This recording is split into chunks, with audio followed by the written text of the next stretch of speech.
So we just finished PLMA. We're on our way now to Turkey to go check out our machine manufacturers and show you behind the curtains of how our machines are being made, the progress we're making, and right before they're shipping in about 20 days so that we can place it in our new facility.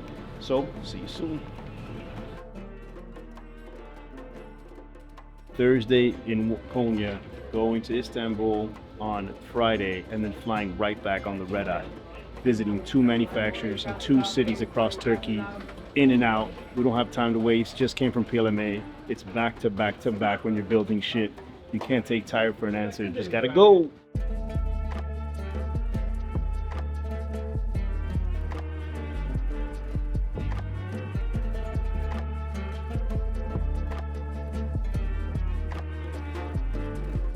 What's up, guys? Good morning. So we just made it here to Turkey, woke up, gonna get a little sweat session in, and then head over to MIMAC where we're checking out our line. It's about 80% of the way there. Super pumped to see it coming together, and then fine tune the details of all the power and everything that we need to make sure. Brought a bunch of the products and the bars that we want to run. A lot of it from our benchtop and formulation, but a lot of it also from what's in market of brands we're bringing in-house to make sure that everything is dialed into perfection.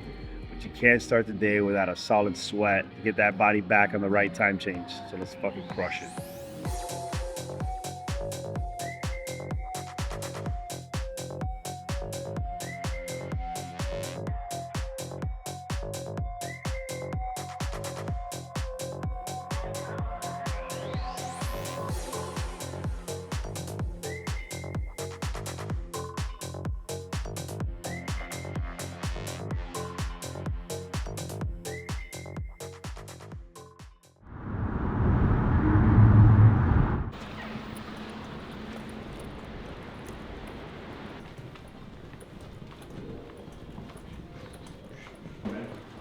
Thank you, sir. Appreciate it. See you again. Hello. How you doing? Good morning. How are you? Everything good? Yes, sir. Based on what you guys are seeing, when should we have everything, quote unquote completed? What are the options for shipping? Like, when could it get there? So then I can say, okay, I know for sure it's going to be there, February between this time and this time. So then I start to plan training, installation, pilot trials, and then my customers sourcing raw materials, getting the product in, I want to plan myself accordingly. And then also when I go tomorrow and talk to Mustafa and Akte, I want to make sure that we're in a position to align. The primary pack has to leave in December with this line, which is, it's already done. It's like 90% done. So that's the one that we're trying tomorrow. Okay, after tea, coffee, we will go to production, and then maybe when we return back, your friend can go with one of my colleagues to take some video. Perfect. See you later.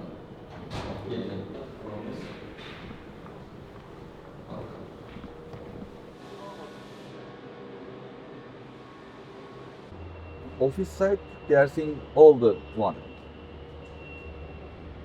So the first one is here. We can. It's the line right here. Right here.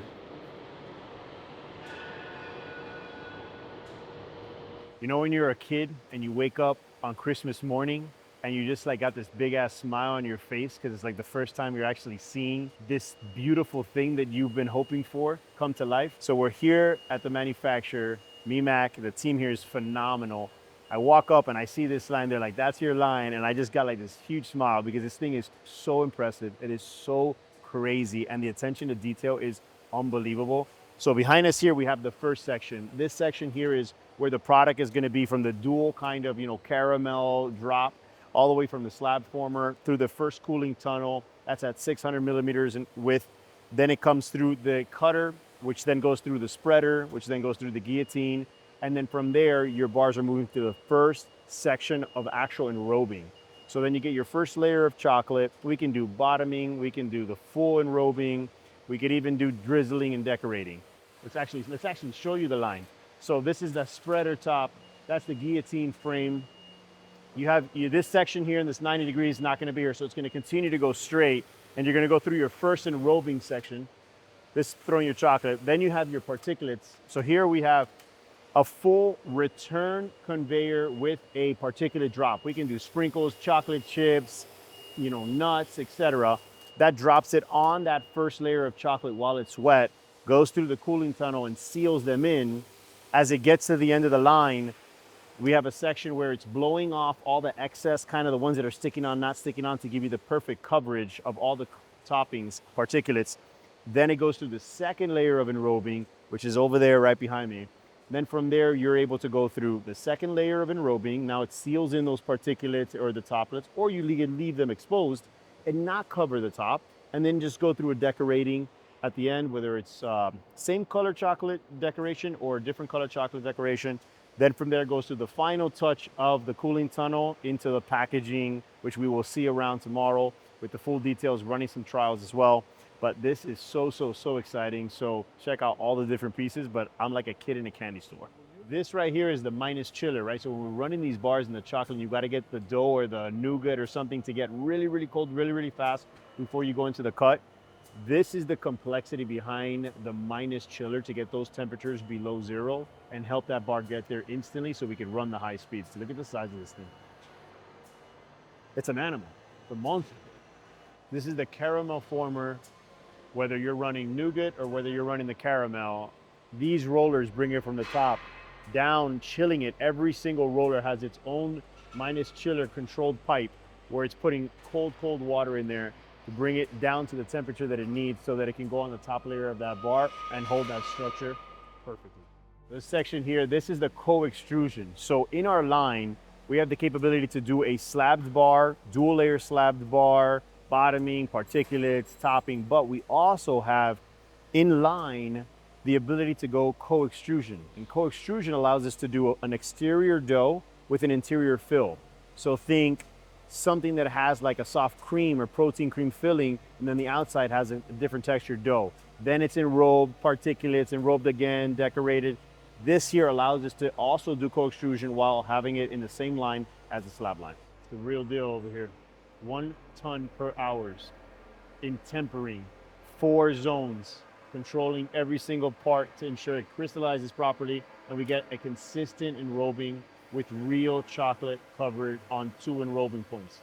Critical. So now we're looking at our chocolate production side. So we have an entire line that it's going to take everything from the sugar, grind down the sugar or the sweetener of choice, bring that into the proper powder form, low micron level, then be able to bring in the fat melting block. So we could take a cocoa block of liquor or cocoa butter, bring it into our fat melting tanks, which you saw earlier. And then here it's going to move it after it goes through the premix section, goes to the ball mills, which you saw, and it's finished processing down to the actual micron. The entire product is together, right? All the components of that chocolate.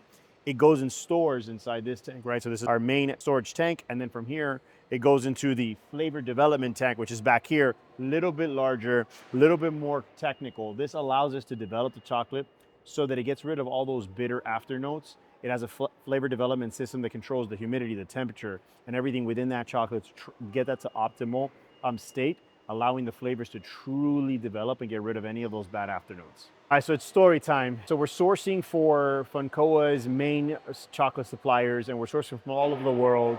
And we found this delicious, low bitterness chocolate liquor from Peru that we're utilizing. And we get our first truckload in, and everything is in these huge blocks, these 25-kilo blocks, right? So we put them in our regular melters and try to bring that down to form, and you just see this huge chocolate block slowly just sitting in the chocolate, just rotating around and not dispersing quick enough to match up with production. So I'm like, I can't wait for our actual fat melting tank to arrive, because we had gotten that block to test it out on some productions. And so here's our actual fat melting tank. And if you notice inside, you have this zigzag of heated tubes back and forth that you put your block on top of, and those tubes just melt that block straight through in speed. So this is what we needed. Can't wait for this to land in the plant. These are what we have at the moment. Perfect. Nearly everything we have at this. Some of them started, some of them close to finish. The goal for today was to try to figure out the best way to orient the line. One, where we're able to add a secondary line when the time comes when we need to expand.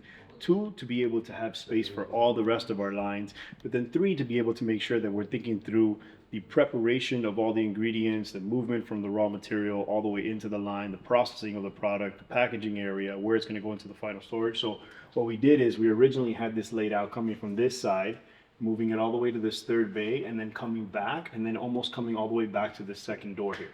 So now what we did is we flipped the line, We put all of the chocolate production product over here. Pipes will run them into the line. And then we're starting the line over here because this is where the prep area is going to be. So prep will bring it straight to the beginning line. This creates all the preparation of the product, brings it into its dough, and then from mixer goes through the entire production all the way into the packaging, secondary pack out. So now here we can have pallet orientation, finish the production, and go right back into finished goods storage. So crazy efficiency, big improvements. Super thankful for the team here at MEMAC. They crushed it for us. This line right here is going to revolutionize the way that we are producing products, but also give us such a footprint to bring in some of the best brands in the world and help support them to the end. All right, so now we're taking a look at the actual piece that creates the chocolate chips. And so if you don't know how chocolate chips are made, once you've processed all the ingredients for the chocolate, you have a mixture. From that mixture, you pump it in to, in this case, a rotary drum that has a bunch of thousands of little holes, and it pumps the chocolate into that mold as it's rotating, where you're able to control how much you're pumping, as well as the speed of that rotary mold. And then the conveyor belt runs underneath it. And so you see the chips just dropping in a nice, beautiful setup, so spread out evenly. As they touch and kiss that conveyor belt, they leave that little peak as that roller pulls back. And that's why those chocolate chips have that little peak that comes off the top. All right, so we just finished at our machine manufacturer looking at everything, but during that meeting, we were trying to optimize the space within the floor plan to be able to get ready for even a potential second line, either in the tail end of this coming year or later, but you have to build in for excess capacity. And so before, it was previously running in an L, and it was taking up a solid block of the facility. Like, this is a huge line, 200 plus feet. So what we ended up doing was, by removing a portion of a wall, we were able to turn it into a nice U tight, and we were able to condense the line enough where now it's only taking about 20% of that facility and giving me room to add line 2, 3, and 4, right? So by doing that, it's going to impact what we're here doing today. So we had to fly back to Istanbul. We're here and we came to see our packaging machine company, which is building out our high-speed flow wrapper, as well as our secondary packaging unit that puts the individual bars into the caddies. And so that orientation change of the line is impacting the orientation and the components needed for this packaging unit. Basically still here today, going through all the details, all the changes, and what needed to be done until we finalized, tested, ran, and moved it, updated the AutoCAD file, and then sent that back over to the machine company so that we were able to get the entire line dialed up and in place, properly connected, efficiently within the most confined space possible, while without being restricted in the space. And I think we actually crushed it. Super happy with the layout, and so it was a grand slam all the way around.